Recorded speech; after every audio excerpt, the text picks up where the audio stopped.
everyone. Welcome to the video lecture series on Z transforms. I am Professor Mayur Gohil. In this video lecture, I shall be taking up an example on unit step function. This function is also known as Heaviside step function or Heaviside function.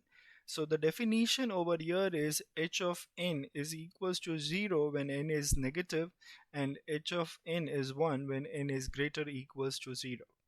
So this is the definition of the function, and when we calculate the z transform of the Heaviside function, we get z over z minus 1. Now let me give you a very short proof for this. It's very easy. Here we have our function f of n as h of n. Now this is very straightforward because here h is the notation I'm using for unit step function, but some books or some places they use u of n also. I am removing the ambiguity from this topic, so I'm trying to keep it as much as safe possible because to avoid confusion. So we shall be using all throughout unit step function notation as capital H of n.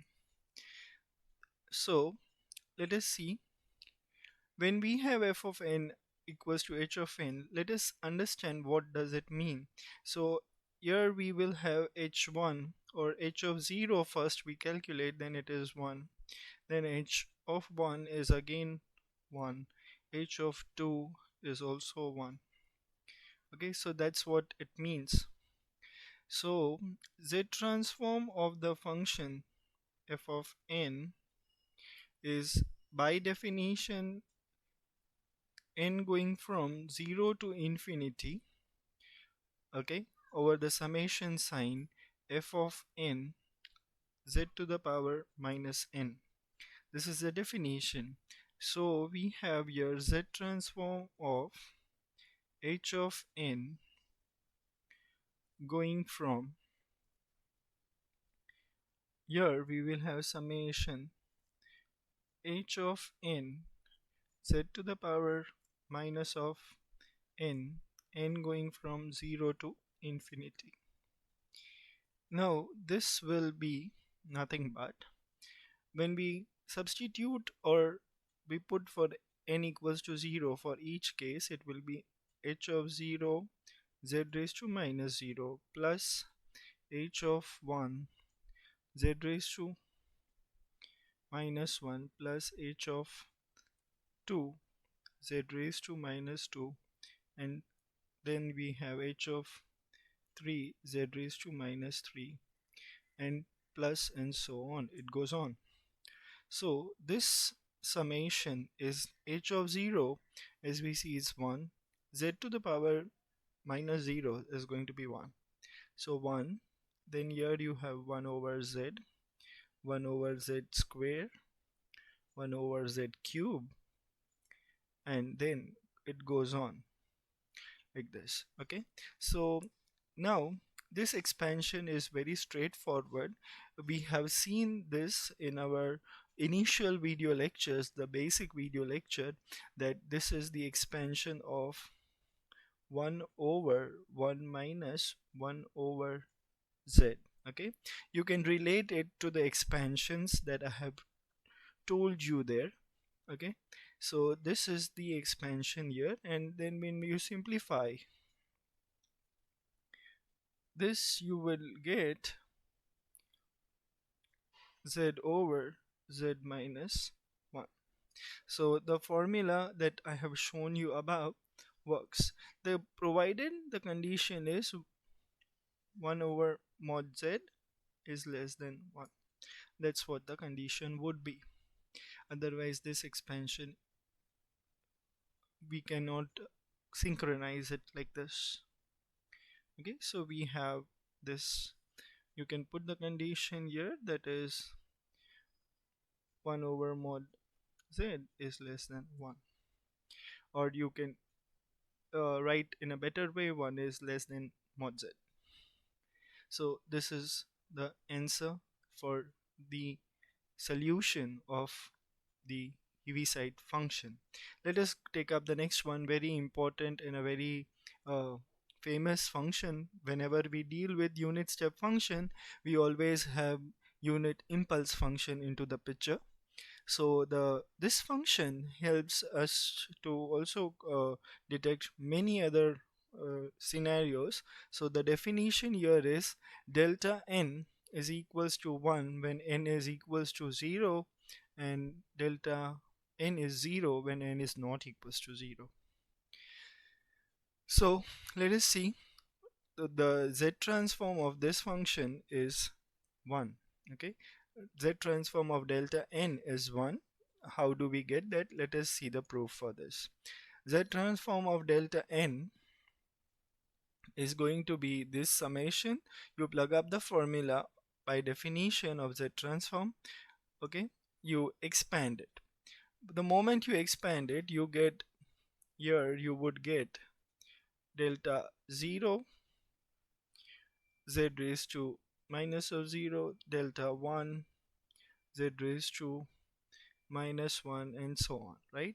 All delta 1, delta 2 all at 0, all right, because n is not equal to 1. So all of those terms would land up to 0, and the final answer would be delta n is 0. So delta n for all n greater than 1, they are 0. So delta n will, so delta 0 will give you only the first term. So this is the formula. It's very simple and straightforward. I'll just erase this part. So here you see that you get this, and so z delta of n is, z transform of delta n is 1. That's the whole thing. It's very easy, hardly this would be given any attention, but then some places it is used and it is very important. Alright, so let us go for the next part. So this is another important rule of Z transform, which is called change of scale, or sometimes it is called damping rule.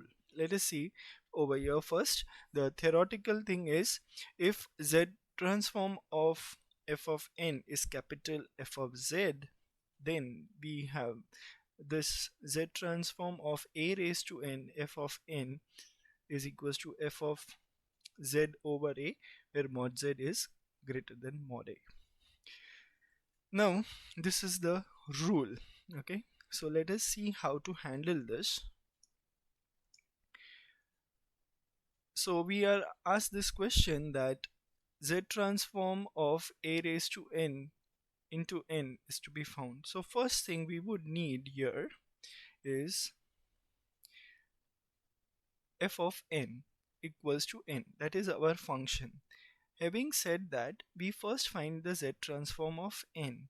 Now z transform of n is z over z minus 1 the whole square.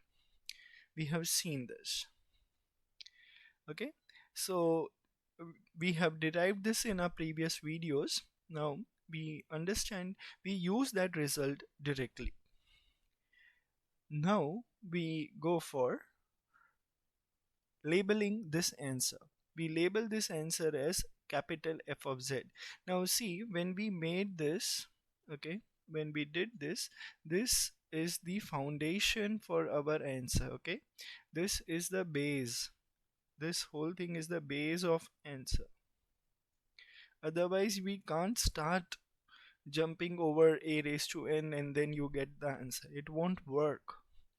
We have to get the whole process done, because the statement itself is if then. Okay, so when it is conditional, we have to get the condition set up first, then we go for the consequent. So let us see. So we have got now this rule that says, so this is by change of scale formula. Okay, formula, we have this. What happens to n? Here it is saying When we write here z transform of a raised to n into n, we have to see the answer. So the answer would be this z over z minus 1 the whole square. We, in that answer, wherever we see z, we replace that z by z upon a. Placing that z by z upon a, we do the simplification. So this is now pure algebra. If you are good at algebraic manipulations, this is very easy. Now, those who are from direct second year, who have just done some diploma course and jumped into second year of their engineering, this is what I would like you to help here. Please try to understand this. This is not any fluke in mathematics, but it is a very well algebraic thought. Or maybe you have done this in school.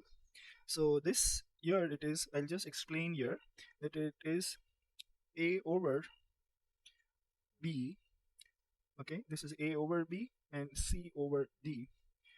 This, many children get confused. This is going to be division. So this happens to be a d over, or you can multiply them here like this. This is the rule. So when I simplify this, I get my answer here. Okay, this is what is going to happen, and this a and a gets cancelled, and I have this going entirely above. Or you can do this way, you can put this bracket here and this bracket here. You can see the labeling of the quantity. Now also there is one more rule you can see here. I'll show that rule here. If you have a divided by b over c, if this is the rule, okay, then it is a c, or you can write better way here, that is a times c over b. This is what is going to happen. So this has happened here. All these rules which are very fundamental to mathematics, we must remember them because they are basically school level rules, but they are very much useful in higher classes. So this is what has happened, and we got the answer of z transform of a raised to n into n equals to az over z minus a the whole square. I leave this part for you. I'll just erase this. Okay, so for you to try on your own, having seen this rule, okay, you can pause your video over here. Try this question for yourself, and you can think over the example. It's very easy.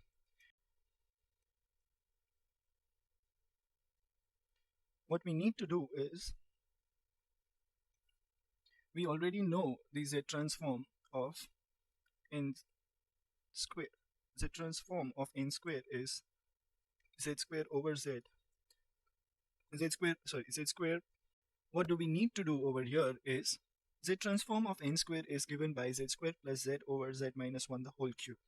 Now we are supposed to use change of scale rule. So please pause the video and try to do this algebraic manipulation on your own. I'll soon reveal the solution for the same.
Now I have shown you here the solution of how to get your answer. Those of you are very good at manipulations, I am sure that you need not write so many steps. But those of you are not comfortable with the manipulation, please solve it at ease and do all the calculations correctly. I have shown you your most detail according to me, and so you see the solution carefully, and this is your answer. So I hope you like the video and the content in this video. This was the most easiest version of understanding that we have seen regarding change of scale, a very important rule and would be used very frequently. So please go through this video and I hope you liked it. Please hit like button, share it with your friends, those who find it useful. I'll soon see you in the next video lecture. Thank you.